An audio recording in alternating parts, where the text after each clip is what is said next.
Hello, friends. We are back. We are Sunshine Vagabonds. She's Jackie. I'm Bob. And today we're going to tell you about our last stop on our Western Mediterranean cruise on Celebrity Equinox, where we went to Tangier, Morocco, which is the first time either of us have ever been in the continent of Africa. We just got a tiny little taste of it on this trip. We booked our tour through Viator, not through Celebrity. It was actually called Camel Ride in Tangier, but there was a lot more to it than just a camel ride.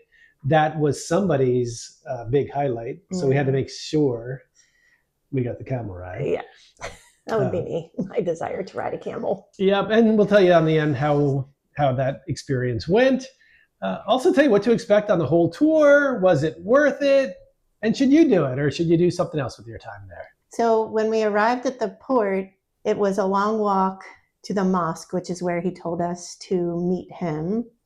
The area on the way there is kind of enclosed, lots of gate-like structures. Yeah, not very nice. Although the people, because since we didn't know where we were going, the people were very nice. We had to keep asking questions.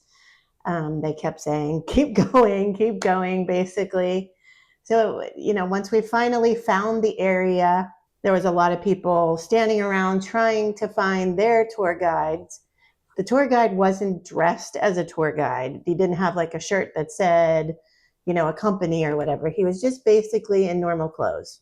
So I think if you're not doing a celebrity tour, that's the one thing you should remember. Yeah, and that's an advantage to doing it with Celebrity versus going to Viator, for sure. All right, but then and our driver didn't speak English. Right. And none of us spoke Moroccan, which was a problem. He spoke Spanish, and we spoke a very little bit of Spanish. That's kind of how we communicated, using Spanish through Google Translate for most of the tour, which was weird. He tried really hard. He was very friendly, very nice. All right, so what did we do once we hopped in the van, which was a nice van, by the way? It was a nice van.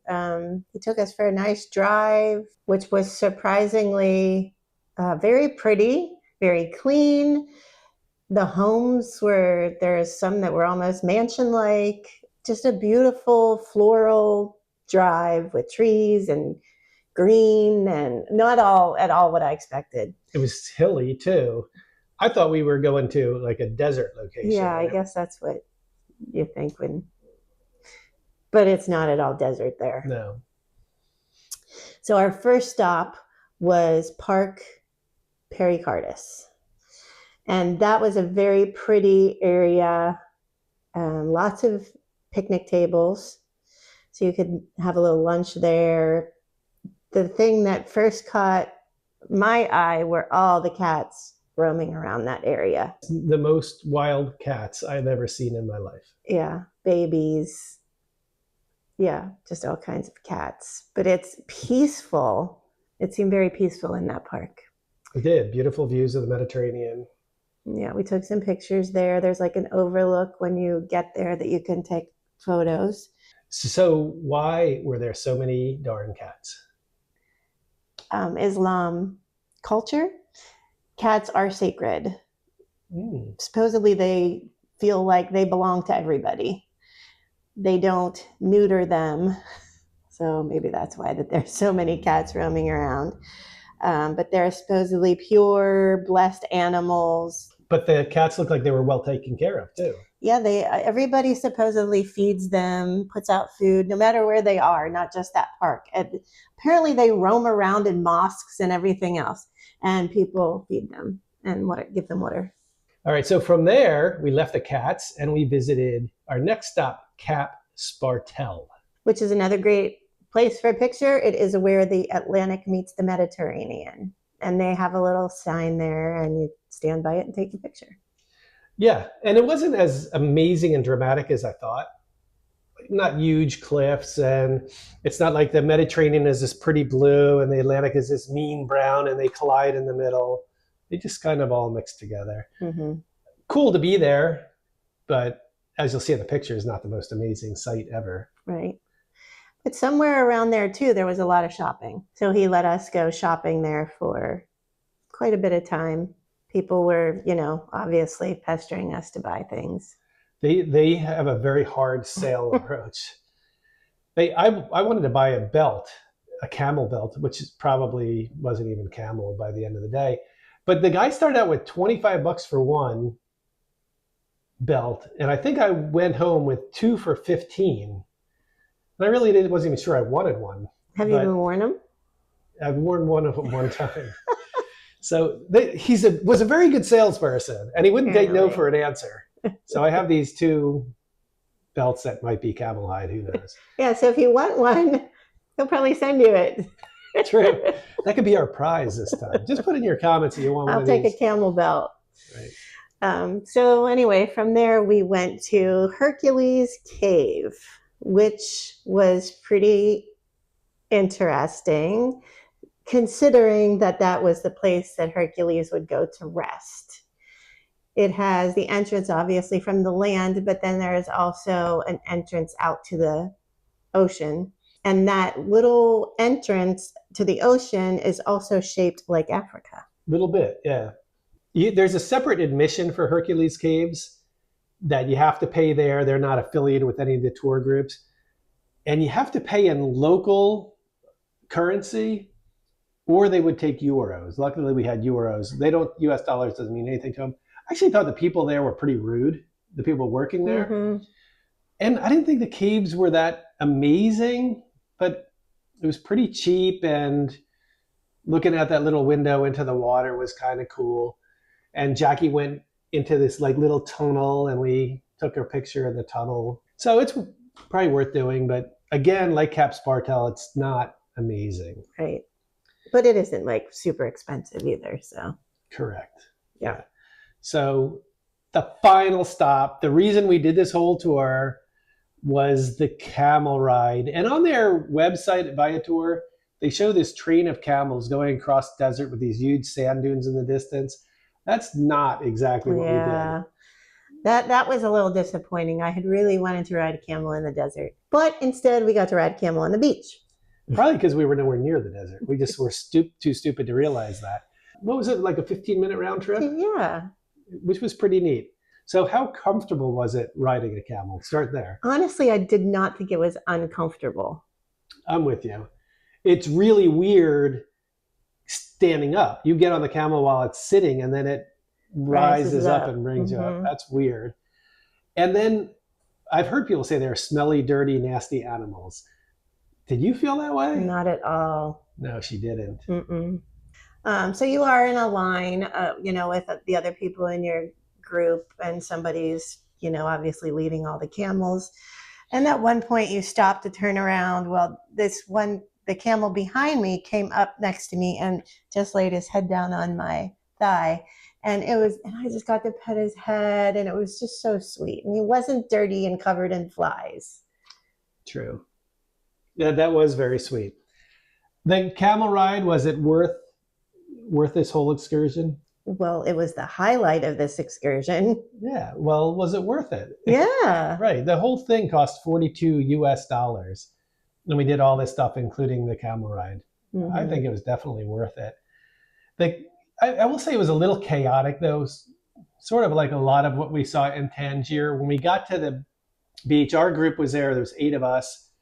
There were 7 camels, so somebody had to stay behind and wait for the next group. But then there were other groups came, and right, it was very disorganized. Right, and there were some tensions between the camel wranglers and the tour guides. But we got to go. We got to enjoy it. The beach was pretty there.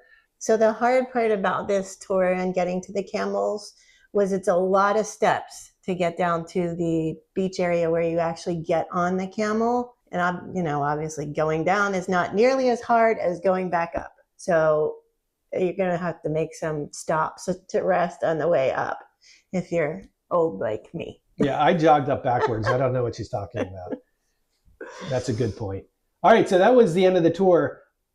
Brought us back to town, drove us through Tangier to show us a little bit about Tangier on the way back. Our tour guide was super friendly, very kind. We had one person who had a little bit of a bathroom issue, and tour guide was great with that. Just so accommodating and really nice. And most of the people we met on this trip were really nice. The salespeople were pushy, but that's how they make a living. But anyway, our impression was pretty good. Right. Right. So the questions I said at the beginning of it, well, what does it include? You now know that. Was it worth it? We both said it was. Should you do it? I think maybe not because of how hard it was to get started. Right? Maybe you should do one through Celebrity Right. instead. Probably cost you a few more bucks, but it'll reduce some of your stress. I do know we talked to other people that had like a camel ride like in a little field somewhere that lasted like 90 seconds. So we picked one that we knew had a decent camel ride, and it was a nice experience being able to be on the camel for 15 minutes, get to enjoy and understand the animal a little bit during that short time. So that does it for our tour, but we had a couple other comments on Tangier itself, including what we heard from a couple of other guests on board the ship when we returned. Yeah, a couple was doing a hop on, hop off bus tour, and as they were getting off the bus, somebody spit on them. Yeah, that's nasty. And one other person we saw the next day also said that he was treated rudely when he was walking through the market area. So we didn't experience that. Most of the people we met were really nice, Right. but obviously, there's some people there that were not treated as well. I walked through this city on the way back. So if you go on Celebrity, they had a bus to take you to the top of the city so you could walk your way back down. Tangier is a pretty hilly area. So they drop you off the top, you walk downhill and go through the markets and do some shopping and exploring, and you end up back down near the port, which is much easier way to travel. I tried that afterwards on my own. We were kind of running out of time and I want to do it quickly. And, I was expecting the markets to be like they were in Indiana Jones. Yeah. They weren't. They were pretty chaotic and fun to watch. And they sold everything you can imagine, from electronics to fruits and vegetables and fish and stuff. It was fun to walk through. Everybody there was just fine. They didn't treat me poorly as I walked through there. But it was a cool experience to do that. So if you really don't want to spend money on an excursion, you could take the bus to the top of the town and then walk your way back down to the bottom and come back to the port. I ended up not buying anything after I had that huge negotiation for the 2 amazing belts I got. True. All right, so this is the end of our Western Mediterranean cruise. You've heard about all of our stops in Portugal and Spain. If you haven't seen them yet, there'll be a playlist here at the end. You click that playlist and you can see all the videos we made for this entire journey, including our review of the ship and the bars on the ship. A lot of fun stuff. So check that out. And if you haven't subscribed to our channel yet, we would love it if you did. That helps us out a lot. And click that notification bell. And every time we send a new video, you'll get an alert that, hey, there's a new video from Bob and Jackie. Yep. All right. Is that it? I think that's it. All right. Ciao. Ciao.